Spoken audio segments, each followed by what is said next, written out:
Hey all, it's Rick Bassman here for another episode of Talking Tough. Back from what I thought was a really good one last week with Al Snow. I guess as much as you could be the star of an unscripted program or reality TV as we call it, Al would be the star of one of the runaway hits on Netflix these days called Wrestlers, a world that I obviously know a little bit about. But we didn't talk too much about wrestling. Enough, I think, to satisfy the wrestling fan, but we went more into the journey and the struggles of what's gotten him to where he is now, and the challenges he still faces and how he overcomes them on a daily basis. Um, Honestly, I don't usually like the interviews that I do. Thankfully, enough people tell me they're good that I hope I'm on the right track. But I did feel really proud about that one because we got into it, and that's the goal here on Talking Tough, uh, which I think is a perfect segue to the man I have on tonight for this edition of Talking Tough. He is, I'm happy to say, an old friend now. Uh, Over I think 12, 13 years we've been friends, and from the day I met this guy, I was incredibly impressed. And the more I got to know him over the years, or more of the time we haven't been in touch and I've witnessed him more from afar, that impressiveness in my mind, in my view, continues to grow. This is a guy who, from the outside looking in, the world might think that he faced, I should say faced, maybe had thrown at him more challenges than by far the average person would ever fear. And you would think that because of these challenges and maybe how he looks, I'm just going to have to say it, that this guy's life is over. And it's anything but. And this is getting to be a little confusing. My friend spent 8 years in federal prison and came out as a grown adult. What do you do now? He's a black man in America. I think people that and I want to say that and for all my black friends or Latino friends that are watching, you guys, I think what I say, I'm about as far from racist as you can get. I hope you all will support that. I never make this show about race. The reason I bring this up with my friend, who I'm going to introduce in a moment, is comes out of prison. What does he do now? What are his prospects? Are they limited? Is life over? Well, this guy, in addition to building this like stellar physique, and in addition to amassing over 500,000 subscribers on his YouTube channel, which is fascinating, we're to talk about that, and over 500,000,000 views, he continues to build empires, all sorts of interesting businesses, which we'll talk about. But I think in my mind, his biggest accomplishment is just being one of the like most well-rounded human beings as a person that I know. That's what impresses me. I mean, the 500,000,000 views is great. The business success is great. What really impresses me is who this guy is as a human being. And more than anything, that's why I'm happy to welcome him tonight on Talking Tough. This is my friend, Marcus Timmons, otherwise known as Big Herc. What's up, Rick? Thank you, man, for that introduction. One hell of an introduction. Appreciate the opportunity to be on your show again. And thank you for having me. And I welcome your guest. Yeah, no, I thank you. And thanks for all of that. I kind of winged the introduction a little bit, to be transparent for those who are watching. Uh, I talked to Marcus and I talked a little bit before we went live here, and I don't prep these things at all. And I don't, Marcus, as you'll learn, is very, very quick on his feet. So certainly no prep needed with you, my friend. But the one question I did ask Marcus, I'm like, hey, as a white guy, can I even talk about the black man's condition in America? Is that okay? Marcus is like, yeah, I'll give it to you straight. And so I wanted to set that up. So let's dive right into that, and then we'll go on to all the fun shit, man. You're in the penitentiary for 8 years. Is that correct? Yeah, 8 years, 8 months. 8 years, 8 months. Do you know? I'll bet you know how many days, right? No, I don't know the exact days, but Right. I remember when I got out. It was October 2008. I can't remember the exact date, but it was right before Halloween. Okay, so you're there for 8 years and 8 months. How old were you when you got out? I think I was like 30, 25, 30, maybe 32. Okay, all right. So you were a mature man at that point. You weren't a kid. Yep. Uh, you come out. At this point, you've obviously busted hard. You've gone hard in prison. Look, you built yourself up physically. You know, you're a guy that us white movie makers in Hollywood would be like, yeah, let's cast him for a prison drama. He looks the part, right? So you come out with, in my mind, a lot of people would have a stereotypical view of who they expect you to be as a person when you come out. Did you have, like, the day you were released, did you have anything set up for yourself? Or were you like just starting fresh? I was pretty much starting fresh, but what I did was while I was in prison, I actually had this book right here. I still have it. It's pretty battered. I had this journal, and I would write stuff in here, and I had a plan. And one of my plans was to come out with my own TV show, which is Fresh Out. So that was something I had on the back burner. So from prison, I had actually had a friend of mine on the street purchase a camera that I was going to be using to film with. And my whole goal was to film like my transition back into society. So that was one of my ideas because I wanted to produce a show to help other people, especially young people, kind of give them a reflection point to see what you can do with your life if you make changes. And then I had also written a couple books. One of the books I had already published, and I had like, I want to say like 1,500, maybe 2,000 copies of it. So my goal was to get out, hustle the book, try to produce a TV show. I didn't know how to do any of these things, but I was just going off of pure, what I read in prison from books and what other people have done. And that was kind of like my game plan, was to get out and hustle. So I had that in my mind. I didn't have any girlfriend, any family members or anything out here. But what I did have was good friends and a couple people that looked out for me when I was in a halfway house. And that's how I was able to kind of like get on my feet. But, I chose to take that route. I didn't want to go and live with some family member to go get a job at a grocery store and, just basically be normal. I never looked at that as an option to be normally back into society, quote unquote, 9 to 5. So I always looked at, I spent all my time in prison preparing myself, writing down all these business ideas, helping people with legal work, hustling in there where I would help people. And that was my job. So I figured I had a skill set. All I had to do was take that skill set, whatever it was, and use it on the street to be self-employed. And that's pretty much what I did. And that's how I kind of like transitioned into doing a lot of the things I'm doing now. So you were ambitious, you were excited, and you believed in what your pursuits were. That's probably fair to say all of that, I would think. Yeah, I talked about on one of the videos I did, but I used to walk around. I had a laundry bag, and it was like a netted bag, and I would carry my books in it. So I had usually a Black's Law dictionary. I had a couple other like notepads with notes, typing paper, Wall Street Journal, probably a DuPont register or Rob report, maybe a success magazine, or sometimes I'd have some type of business magazine, and I would have these things with me at all times, and that's how I did my program. I was always studying, and I was never in prison, so my mind was as though I was going to an office. I was just on hiatus. I wasn't doing time. I was just passing through. So I never really bought into any of the things there as being mine. The cell wasn't mine. The toilet wasn't mine. This commissary bullshit wasn't mine. It was just stuff I was utilizing while I was in prison. So I never got into the whole prison mentality. Yeah, man, I was in prison. I was kicking it with Big Tone and blah, blah, blah. And yeah, I'm watching the Laker game. I didn't do none of that. I stayed in a law library. I worked out. I walked the track and meditated. And that was it. I had maybe a couple friends in there, and that was it. What do you attribute that mentality to? Did you enter prison with that mentality? Is that how you were born? Is that who you were? Or did something switch over at one point from something different?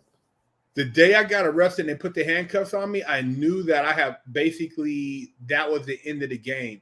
I had played the game for a long time, and I realized that I had allowed myself to get caught up with individuals by my own consent and free will that I should have never entertained. And there are people you entertain for the simple fact they're in your, maybe a social circle, but you know they're really beneath you. Not to sound like you're bougie, but you realize that maybe they don't have the same opportunities or potential or goals or vision.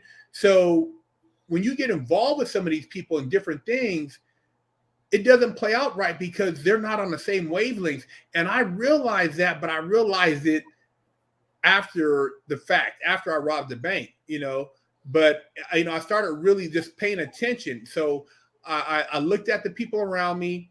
I listened to different individuals talk, and even in prison, you're able to find on higher frequency. You got to listen a little bit, more in depth to hear it, the message. But there are very intelligent people, and I was able to tap in with what I consider the smarter, more intellectual individuals in prison, and it just took me in a whole nother direction. And one thing, you can't play both sides.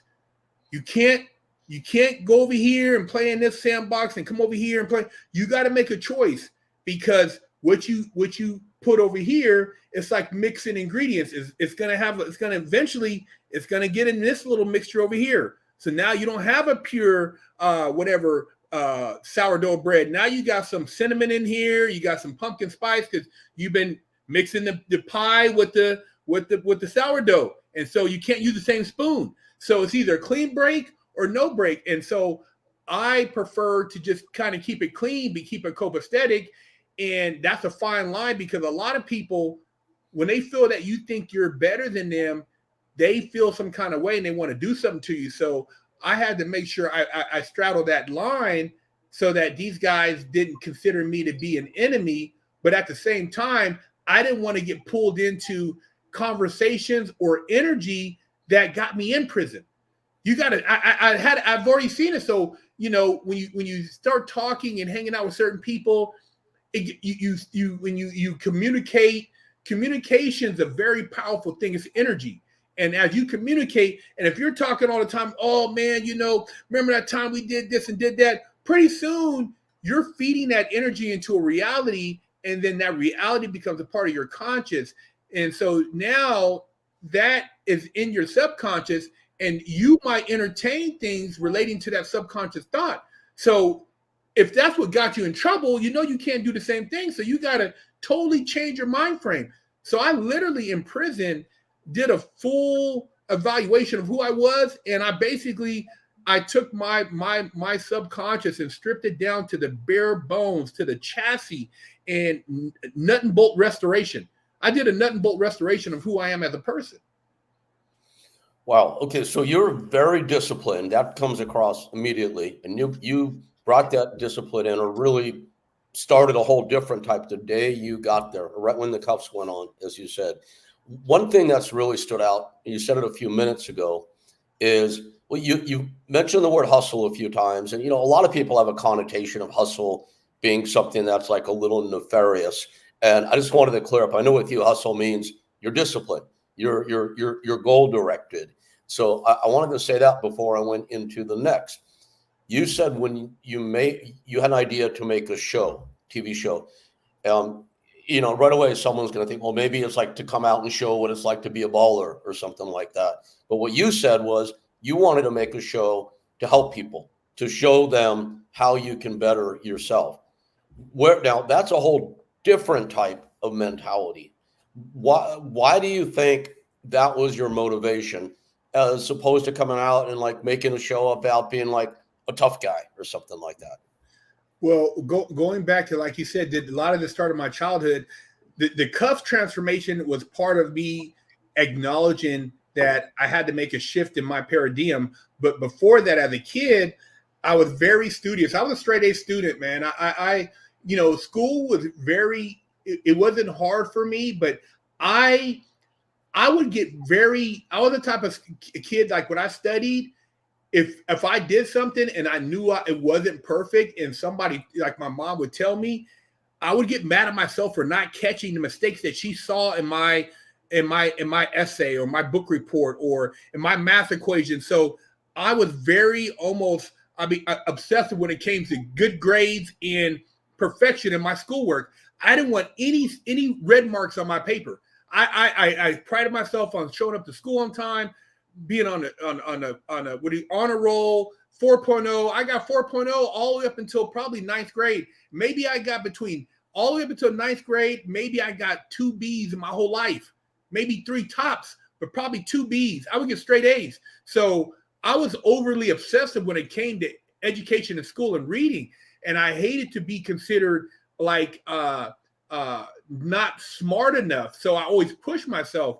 And then me being that type of mentality, I guess when I did get exposed and got caught up, in the streets and started getting into trouble, because I never really got in trouble as a kid. I didn't really catch it, but I was always trying to figure things out. My whole thing about anytime I did anything illegal was basically, wasn't for drug use or anything like that. I was looking for an escape. I knew the life wasn't black and white. I knew there was a gray area, so I was trying to figure that out. I went to juvenile hall at 15 for selling crack. Got caught up, got out, and stayed out of trouble. Sorry to interrupt. How do you go from being a straight A student, sound like you had a positive influence at home in your mother, you were disciplined. How do you go from that to selling crack? Can you get back in, like, what was in your head at that time when you made that choice?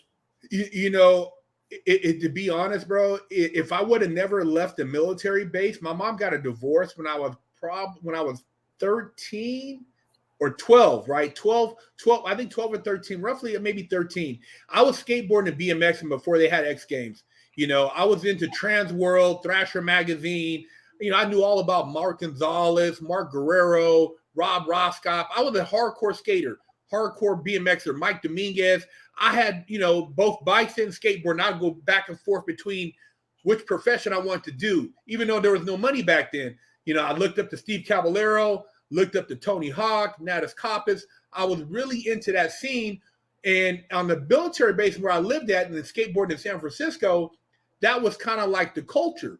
Now, when I moved, my mom got divorced. I moved back to a neighborhood that I had lived at before, but in a different part. That neighborhood, it was like kind of like thrown into like a cultural, a cultural shitbox. And when I started seeing, like, economically speaking, or it was different. Like my mom, three, she had me and two. I had a brother and sister, 3 kids, single parent. A lot of debt. She, my grandfather helped us out, got us a house, but the house was in an area, it wasn't super bad, but it was a lot of drugs on the street. And that influenced, like, I was skateboarding and stuff, but that influenced gradually the skateboard, kind of like the basketball took the place of the skateboard. Your environment changed. It changed, man. So, I'll be skateboarding, and it's pretty intense. I'm skateboarding in the hood, and there's a lot of brothers playing hoop. I knew how to play hoop too, but I'd be out here skateboarding in Jimmy Z's, and I had my little hat on, skull hat on, and it was like, okay, do I continue to skateboard? And I hang out with all my little white friends, and kind of like, or I'm in school now, and it's a little bit different. Do I get more, do I acclimate into that? So it was a lot of decision making, and a lot of kids go through this around 13, 14. So going into high school, skateboarding kind of got pushed to the side, even though I was getting better at it. So me being one of these kids, because I am what I considered, I was kind of smart at the time. I'm like, well, freshman year I had trigonometry, Spanish, and a couple other chemistry. So I had a pretty decent classes, but I'm thinking like, man, maybe, the streets, I see what's going on. Maybe that's a way for me to make some money and get and kind of like dabble in that, and can maybe make some other moves. So I didn't know what I was doing, but I asked somebody, hey man, how are these guys making all this money, man? I see guys pulling out wads in the lunch line. I see these guys rolling these cars with music, and they're like, dude, they're drug dealers. I'm like, what are they selling? I didn't know shit. Nobody in my family did any of that. So I didn't even know what crack looked like. And, a dude told me one time, he says, Marcus, man, you don't want to mess with that stuff, man. I'm like, why not, man? I mean, dude, look at you flossing and stuff. He's like, man, this is, this life, you don't want to be involved in this, man. You should, stick with what you're doing. You're a smart dude. But I didn't listen, man, because I felt like I knew better. And so eventually I found somebody that sold me $20 worth of crack. And I got $40 worth of crack for $20. Oh, here comes the entrepreneur, Marcus. It comes the entrepreneur. And the first day I was hustling and I made X amount of dollars, a couple $100 first day, and I was hooked. And so I got caught up in that, man. And once you get caught up in that fast money and you see like what it could do, it was a program in my mind. So I always seen that gray area. But going back to, like you said, why I want to help people, because I did go to juvenile hall and I seen what was in juvenile hall. When I was in juvenile hall and I went to the boys' ranch. I'm sorry to interrupt, because I want to spend some real time on why you want to help people. So I have to interrupt only to say this. Like, I've known you for all these years that I mentioned in the introduction. And I knew the story about when you went in, the day you went in, how you came out. I never knew this story prior. I didn't know how you got into, the illicit stuff.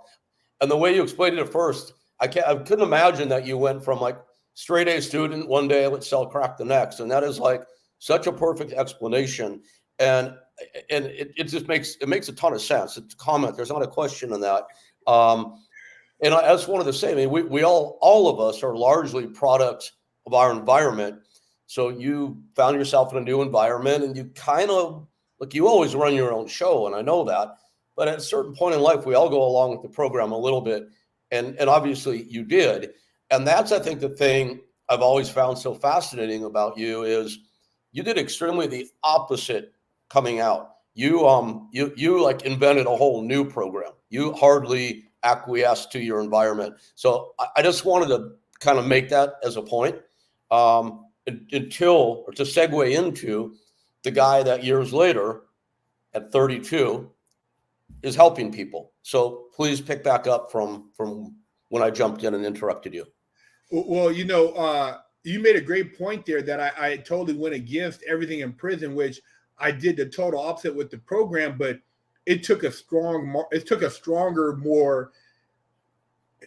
more spiritually grounded Marcus to understand that. As a kid, I was lost, bro. No dad, no major male role model. I tell you right now, people think, oh man, these women are raising great kids. Dude, it's not, a woman can raise it, but she can raise you to go up in age, but she's not raising you. You need a man. You need a man, dude, to kind of put foot in your ass, or, kind of like put things in perspective, tell you some things. He'll tell you a story, your dad and you'll be like, wow, man, and you'll think. So when you see somebody else, some other kid, some other man on the street, you'll think like, damn, man, I remember my dad said something about that, and it'll snap. But when you don't have that, you're just like picking up shit from everywhere. This dude over here, you're watching him. He's drinking a 40. He's working out. You might not pick up the 40, but you're going to work out like him because you see he's like, okay, he's swole. This guy over here, he's a sharp dresser. He's got girls. He's a player, but he smokes. He looked like he smokes weed and maybe a little bit of dope. You don't want to do the dope smoking, but you want the girls. You pick up bits and pieces to kind of create yourself. And depending on what you pick up could be good or bad, how you perceive it. So you pick up these things, but you don't realize what you pick up until you get older and you think like, God, man, how did I pick up this habit of drinking whiskey? Or how did I pick up this habit of going to the bar? Or how did I pick up this habit of being an abuser? These are things you picked up, but you've never really realized where you picked them up at, good or bad. But these are influences.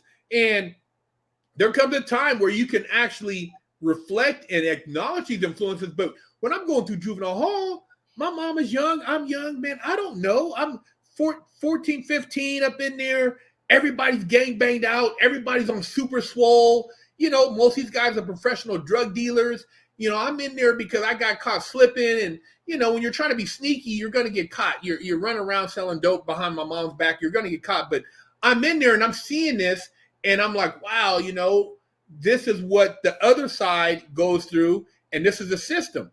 Went to, so I ended up spending over 6 months in juvenile hall, not all in juvenile hall, but in a boys' ranch with other young men, gang banged out, doing activities in there, going to school, whatever, and then got out. And then I stayed out of trouble. And then I got caught up again when I got out of high school, hanging out with some guys again, influenced, and made some bad choices and caught accessory to a home invasion. And so I ended up doing 2 years, 8 months for that case in CYA. So that's California Youth Authority. And that's basically like gladiator school for the penitentiary. Yeah, so that's not a good place for a young man. I know. No.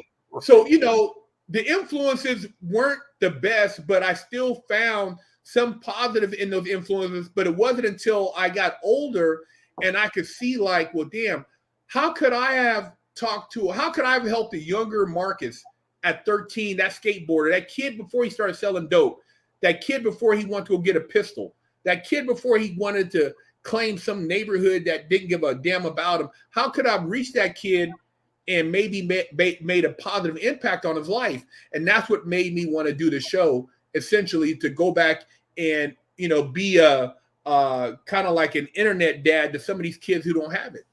And do you hear a lot from these kids that are watching your show? And if so, what is like probably nothing typical, but what is like a sample of outreach that you would have come to you? I'm gonna tell you something right now. I just read it. I just read it the other day.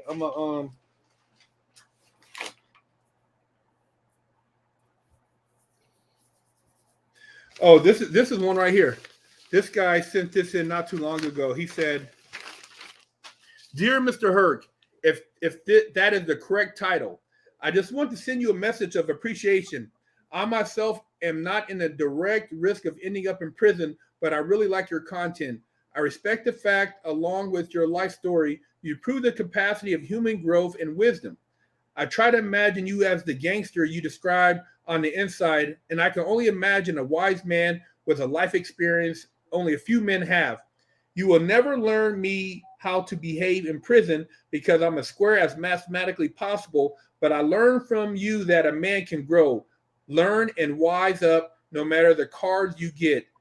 That alone got me out of a very negative spiral and gave me hope, and I cannot be more thankful. I watch your stuff, not for the hints and tips regarding prison life, but for you as a character. In a very unplanned way, your videos made me grow up, made me more of a grown up and a responsible man. I could not go on in life without thanking you. For a very long time, I did not have a father figure to look up to because of drugs, and I needed to find my examples elsewhere. Although our lives are polar opposites, I'm from a small city in Europe called Antwerp in Belgium. I still connected and learned from you because your content radiates a certain wisdom that every man can use in life, inside or out. Again, I want to thank you for that. Along with people like David Goggins, you were part of my maturity process as a young man, and out of respect, I felt obligated to personally thank you for that. Even if the changes are slim that you can respond as a big content creator, you taught me how respect goes a long way, how to be more careful around people whose intentions I don't know, and how to create connections with people I might find intimidating. Those things alone helped me immensely. Again, thank you. I hope you stay as eloquent as you are right now. I love the no-nonsense experience-based stories that apply to all walks of life and the wisdom that radiates through it. Somehow, in a magical turn of events, I'd hope to share a meal and conversation with you one day. Kind regards, and a big Herc thank you from a listener who sees how your life and your story taught me more than I would ever expect. Wow, dude, that's beautiful. Hey, I want to tell him that one thing he doesn't have to worry about is you ever not being eloquent. He doesn't have to worry about that. Marcus, look, those of us who do philanthropy at all, we do it for who we're doing it for, but we do it for ourselves also because it feeds our own heart, feeds our own soul, feeds our own ego. And that's okay. Ego can be a good thing, as you know. How do you feel getting a letter like that? What is like your visceral reaction to that? it makes it worthwhile. So in spite of the censorship, in spite of like not, getting the social media accolades, I know that my message is still getting out there, even though I don't see the numbers because the numbers are suppressed. It's reaching the right people, it's changing the right lives, and it's making a difference. And I know that by me keeping my integrity and me being honest about my experience as who I am, I'm doing more good than bad. So in the long run, I feel better by continuing to have my message be one of positivity rather than glorifying, robbing people, shooting at people, doing things that aren't becoming as a positive human being. Well, I mean, that's it's such an unbelievably powerful message. And there's like a million questions off of that. Um, probably one of the biggest ones is this. This guy from Antwerp, Belgium. I was just in Belgium recently, so I know exactly where that. Well, hopefully I would know where that is anyway. Being an educated person myself to a degree. This guy was not a criminal, as he said in the letter. He talked about you influencing him, you meeting him where he is. And that's a thing I love about your message. It's not about, how to survive in prison, how to rehabilitate yourself after you come out of prison. I mean, you obviously could teach a college course in that, but it's how to live a full life no matter who you are. There are a lot of people in America, in Belgium, and everywhere these days who are just suffering, man. It's part of the human condition these days.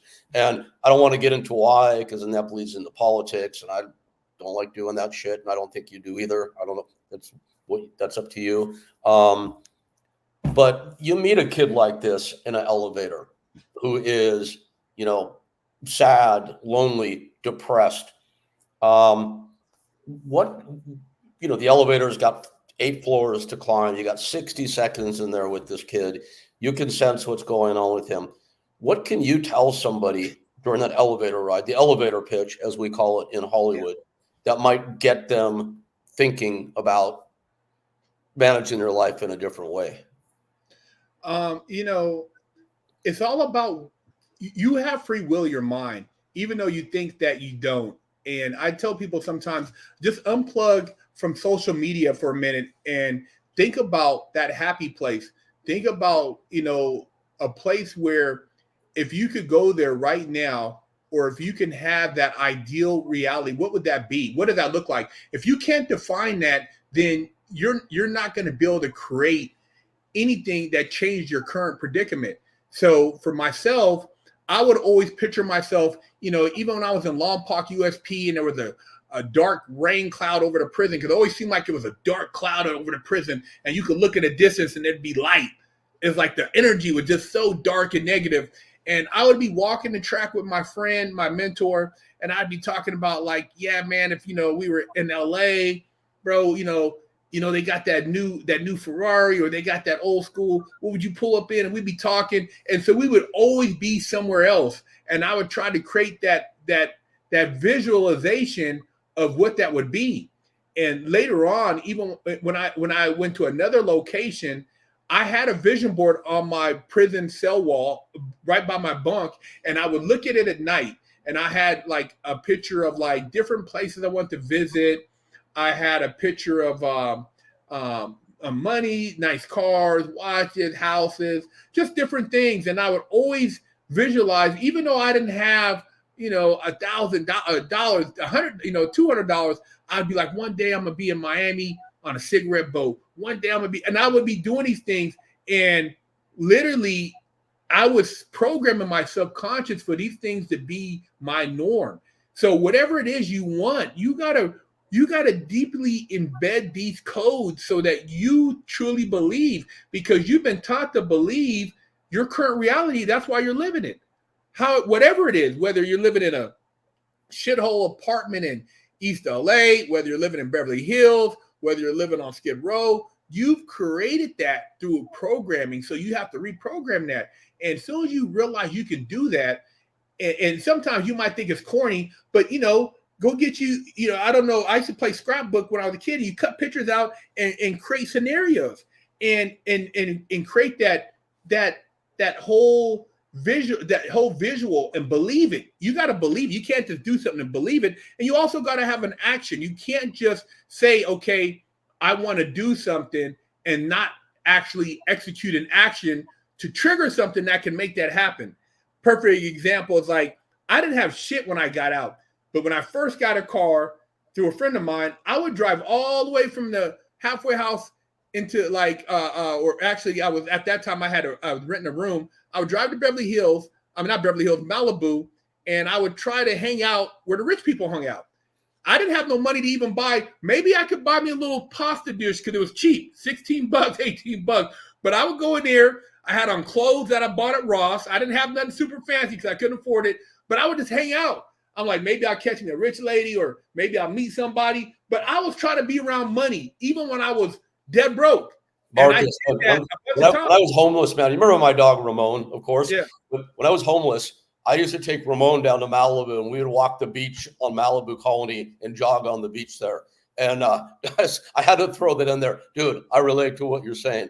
Go ahead, please. I'm the king of the so the thing is, like you said, you have to, it's not real. I don't know if you use the word trick, but you have to mentally believe that. You can't say it, and then sit back and drink a beer. You got to go do something to actually make that become a reality, become true. And so I would do these different things, but I would tell a person like, look, man, your first step, even if you are catching the bus, so catch the bus, go to Santa Monica, walk the beach. Look at those condos down there and visualize if you can live there, or catch the bus, go to Huntington and visualize if you could be anywhere, what would you be doing? And see people, look at people and just try to vibe, change your vibe. And once you do that, you'll feel different. And then you got to make it an exercise and continue to do it. And then on top of that, find things that you think will accommodate your life to make this all become a reality.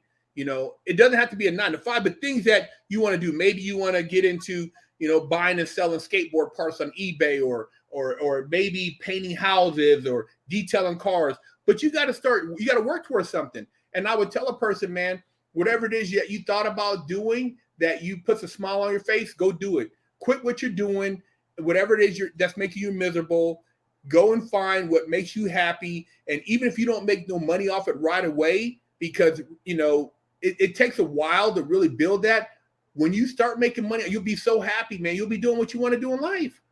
Yeah, it doesn't have to be an overnight change or baby steps. Discipline. So you're incredibly disciplined, man. And I think you've exercised your mind even more than you've exercised your body. And that's saying a lot. Yeah. Do you still get down on occasion? And so 2-part question. Do you still get down? And if so, how do you get out of it?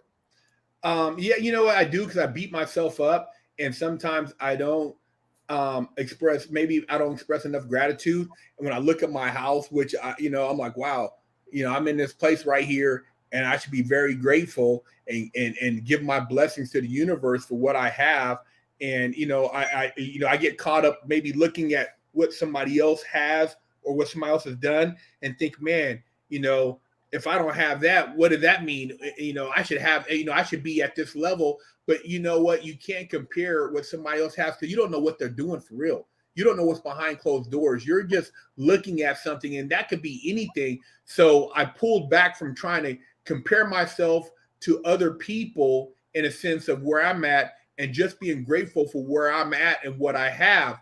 And when I do feel like I am stuck in a place, I think about to when I had nothing, when I had just enough money to catch the bus, go window shop at the mall, and then go back to the halfway house, how happy I was to be free.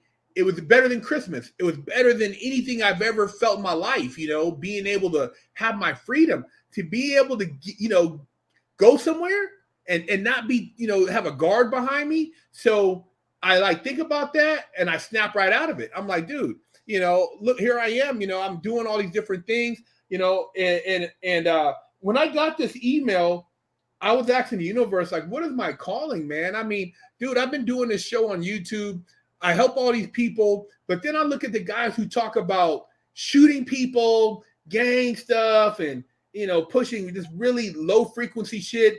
All the like this really ghetto. They're getting all the endorse, all the money. I'm like, damn, man, did I spend 10 years talking about the wrong thing? Should I have been talking about gutter shit? And maybe that would have been my ticket, and I would have been. You don't believe that for more than a half a second, though, man. No, that's about as long as the thought popped in my head.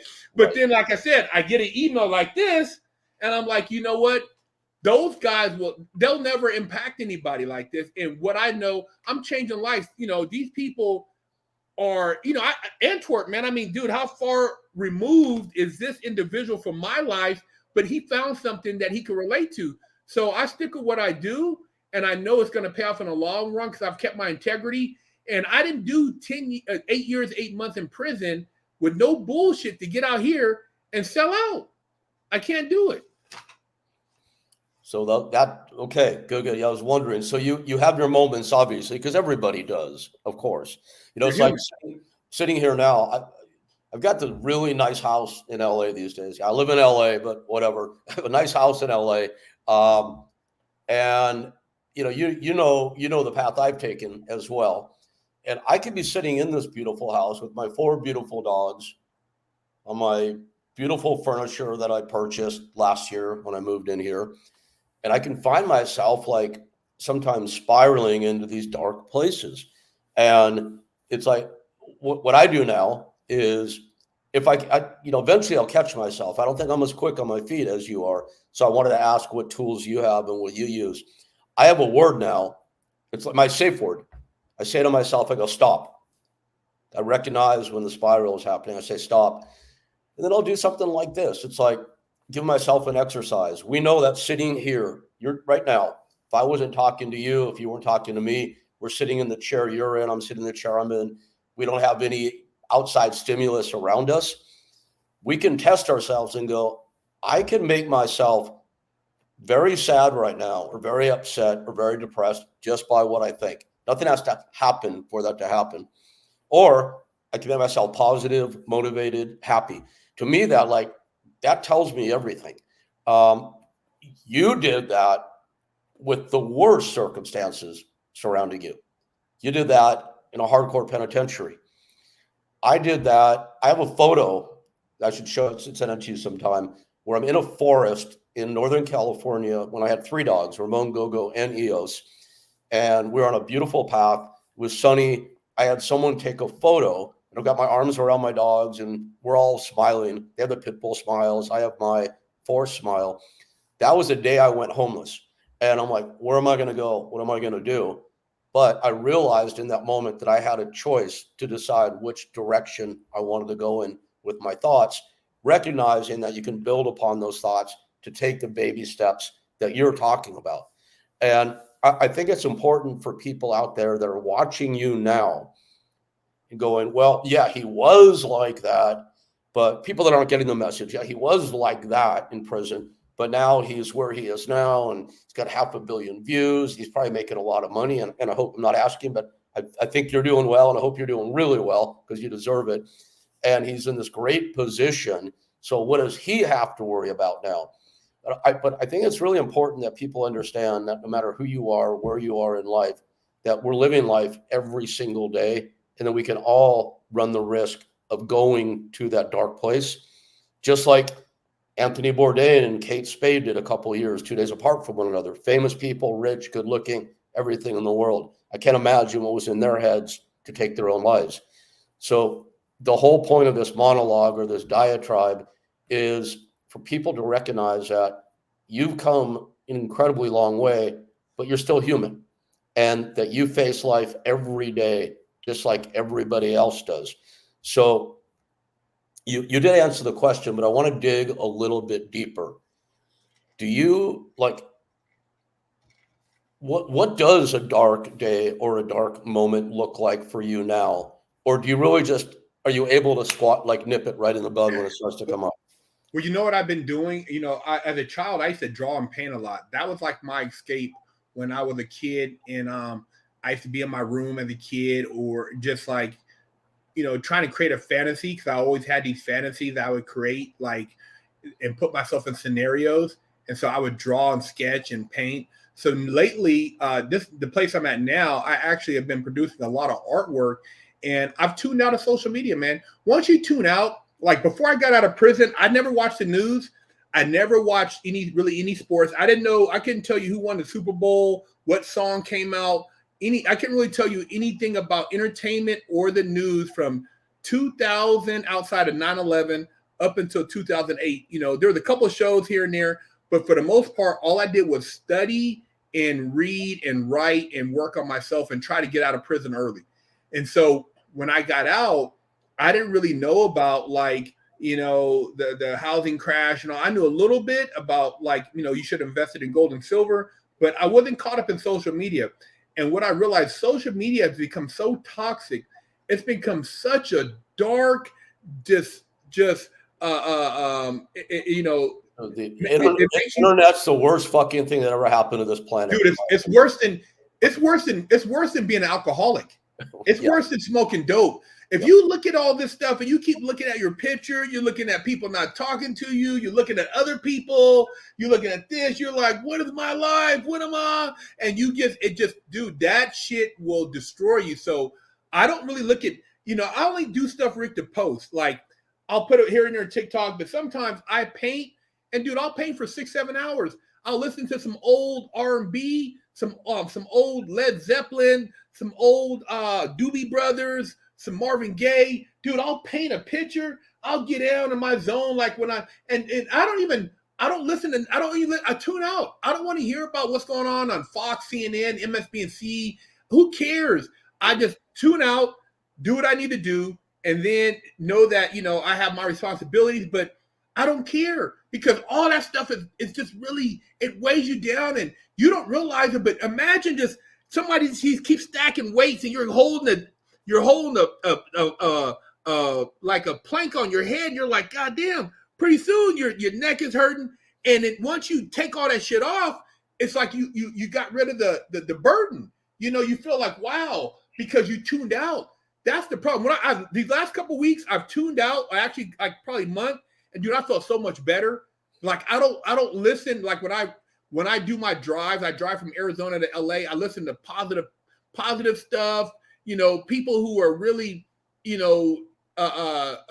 energetic, high frequency. The music, I don't listen to any more gangster rap. I don't listen to nothing about nobody killing nobody, robbing nobody. I stopped listening to all that shit. I listened to, like, I did an experiment. I listened to, like I said, Otis Redding, Marvin Gaye. Dude, the Spinners got inducted to the Rock and Roll Hall of Fame this year. I was so happy. Hey, man, one of my favorite bands. But the Spinners. Yep. When I listen to that, and then I try to listen to other stuff, it doesn't go together. And I realize, man, that shit is horrible, bro. So a lot of people, it's hard for people to discipline themselves to let go of that. But social media, Rick, that right there, if you want to flip the script, try 3 or 4 days of not looking at Instagram, Facebook, TikTok, whatever else they got out there. You also mentioned the news. Forget CNN, forget Fox, and everything like those two. No. Absolutely. Yeah, that's good advice, man. That is really good advice. Yeah. And find you something that you can do that gives you pleasure. Whether it's you out there, maybe, doing your landscaping or planning, or, cleaning your car, or something that makes you feel like, wow, like you're a passion, something that makes you feel good about. That's what you want to tune into. Constructive, anything constructive, sure. Yes. Dude, I really appreciate it. I love doing this show, and this is like, this is such a great conversation with you. You just gave me something big. I have to come clean and admit that I've been looking at the news every day for about 2 months now. And, dude, here's how bad it's gotten. Like, with the whole Israel and Gaza condition, I've been reading the Israel Times, and then I'll flip over and I'll watch. And I'll check this out, Marcus. I read the Tehran Times. There's an English language version of a newspaper from Tehran, Iran. And you can imagine what that says. I mean, you think CNN and Fox are extreme. Yeah. You should read the Israel Times and the Tehran Times. And so here's my big takeaway, one of my many takeaways from our conversation tonight. And I'll challenge all of our listeners out there to do the same. As Marcus said, stay off social give yourself 7 days. Stay off news for 7 days. Do something constructive. Here's an easy one. If you can't think of something, there's a website I used to like to read that I haven't gone back to, and now I'm going to. I'm starting tomorrow. It's called goodnewsnetwork.com. If you have to go log on to a website, try that one. Just a thought. You know, I seen I sent a video to my mom. I was watching. Typically, there's a lot of garbage, but on social media, sometimes I like looking at a lot of car stuff because I'm a car guy. And then this little kid popped up, and I love kids, man. My mom did daycare growing up. I love kids because they're so pure before they're, indoctrinated, So there was a kid on there, a child, 2 years old. This kid couldn't even talk, Rick. He was like mumbling baby language, but he was doing math. This kid had 100 times 5, 49 divided by 7, 6 times 6. I'm looking like, dude, a 2-year-old who just got out. He looked like he didn't have a diaper, like he's already but he's doing math on this little board, and he's talking in baby talk. I'm like, dude, this is incredible, man. Look at our kids. Look at these kids, bro. Without the garbage of racism, the evils of this damn drag story hour, just the innocence of a kid, and you giving him the tool. Look what he can do. So I'm like, when you get back to the purity, and the purity, sometimes I think you remember when you were a kid and you used to drink out the water hose, and you would look in the grass and you would see bugs. You were like, damn, I wonder what kind of world the ants or the beetles have down in the ground. And I would be tripping out on this stuff on Saturdays. I wouldn't be playing video games. I would be nature man. I'd look at bugs. I would, skateboard and do different things. But sometimes I go going back to that childhood openness, because when you're a child, you feel you could do anything. There's a ramp, right? And if you looked at that ramp today, you're like, God, that's some crazy ass shit. You'd ride your bike, you're like, I'm gonna jump this shit. And you'd have your friend lay down, I'm gonna jump over you. Your friend would lay down, and you like looking like, and you'd ride your dirt bike and jump over off this rickety ramp to jump over your friend. Now, the grown man, if somebody told you, like, man, shit, I ain't getting down there. But as a kid, you could do anything. Yeah. As an adult, you can still do anything, but they tricked us into buying into their bullshit, which has stopped our creativity, our child innocence, our third eye. We were invincible as kids.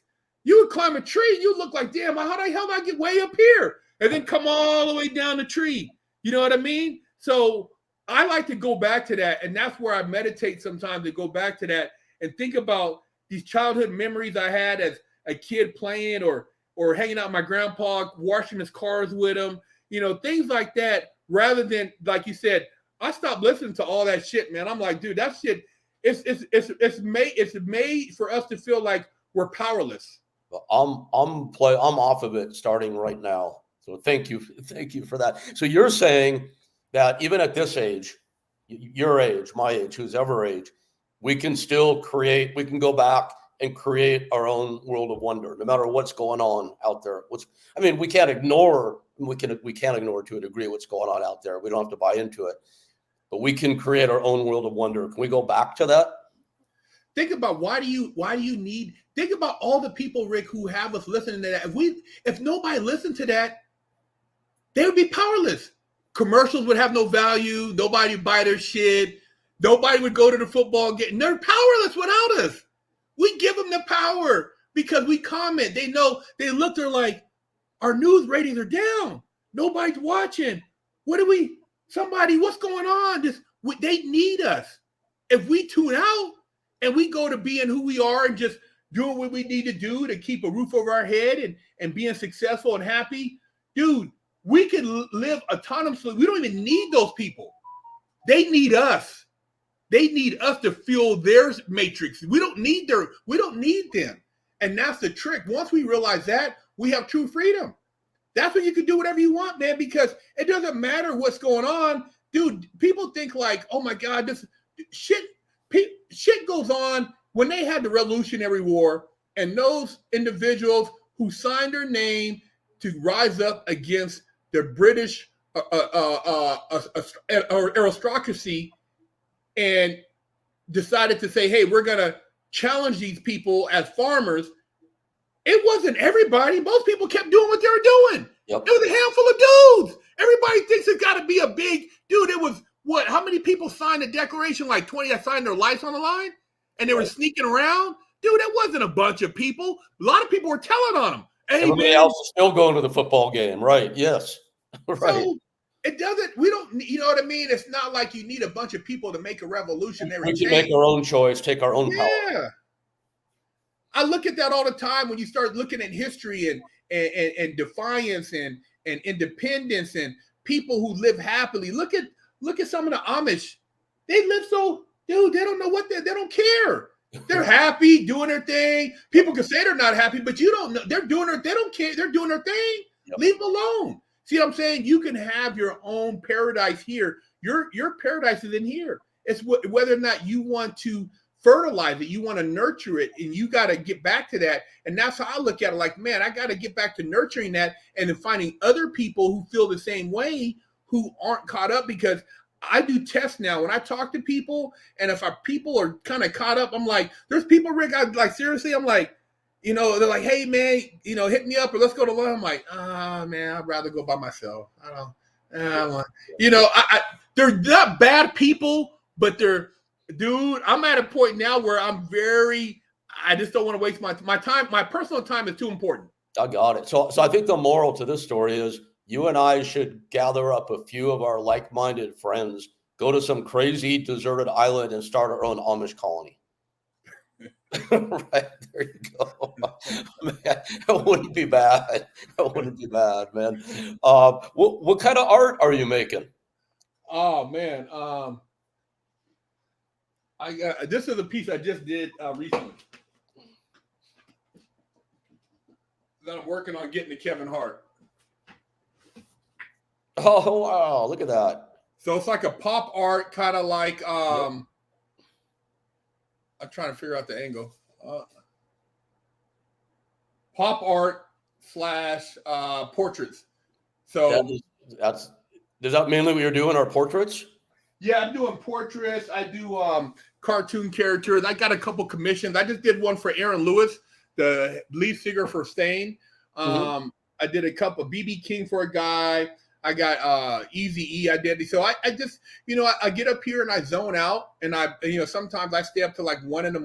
listening to old soul music or old rock and roll, and then I get like I kind of like through my art.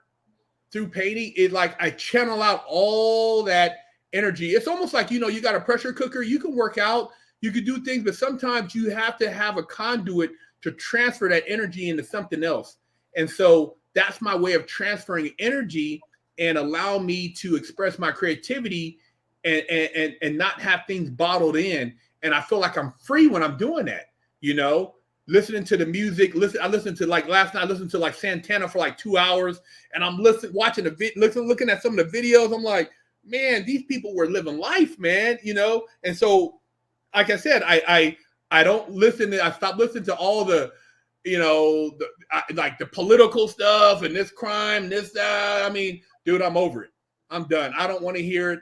I just want to do my thing and find people who are interested in sharing in my art, and people I can talk to, and we can have a good time and being in harmony. We don't have to live in misery or have drama. Everybody wants to have a drama situation. Why? We don't have to entertain it. Why do we need drama? Why can't we just talk about things that are making us so happy? Hey, Rick, man, how you doing? Oh, bro. Yeah, you're going over here doing this. Why can't it all be positive? They've conditioned us to entertain negative frequencies, man. Yep. We don't have to talk about bad stuff. It's all a choice, isn't it, man? It's all a choice. Man, this hour has flown by, Marcus. Holy cow. Hour and 4 minutes. Where do people check in with you to follow you and to be able to associate themselves with this great vibe? What's your They can go to my IG, Big Herc 916. They can go to Big Herc 916, my YouTube channel. They can also go to Fresh Out, my YouTube channel, and freshoutseries.com, my other website. But I'm Big Herc 916. The YouTube, I do a lot of like reflecting videos, just like very like inspirational, motivational stuff, conversations like this where I just kind of go on rants. And yeah, man, that's pretty much, people can email me at bigherc916.com and communicate like this, man. Somebody send me a message, I usually holler back. Okay, great. So on the video version of this, we'll put all the URLs across the bottom when we edit it. For the audio version only, folks out there, it's at Big Herc, HERC 916. Is that right, Marcus? That's YouTube. That's also Instagram. And then also YouTube, Fresh Out, at FRESHOUT. Is that right? Yep. Good. Want to make sure our listeners without the video got that as well. Man, dude, I really appreciate your time. It's always motivational. You just got me off the news addiction for the next week. So thank you for that. I appreciate that. Hopefully it's longer than that. Well, it's gonna be. You gotta start with the baby steps though, right? Gotta build that anti-news muscle. I will. I'll be in that gym starting this. I started about half an hour ago, actually, when I heard you talking about it. So that's great, man. I thank you for that. I think I heard you say you were trying to get that painting to Kevin Hart. Is that correct? Yeah. I painted this. I know he's a big car guy, so I'm like, hopefully I'll catch him at an event or something and get it in his hands and get a picture or something with him because I think the guy's very entertaining and I love his work. Yeah, that's great. You did me a big solid tonight. In my day job, I'm producing crazy shows all over the world now, and got a big comedy show in Abu Dhabi in February. And guess who the headliner is? So I think Kevin Hart's a headliner. Yes. Oh, so shit. I'm not certain, but probably could help you at that connection, and definitely would, with your blessing, would like to try it. Man, let me know, brother. I mean, like I said, I did it with him in mind, and he's one of my favorite comedians, man. And I know he's a car guy like me, so I just felt like I had a connection with him. Awesome. I will do what I can for sure, dude. It's so good to see you. Thank you. You too. Appreciate you sharing your heart and your wisdom. I don't know what else to say.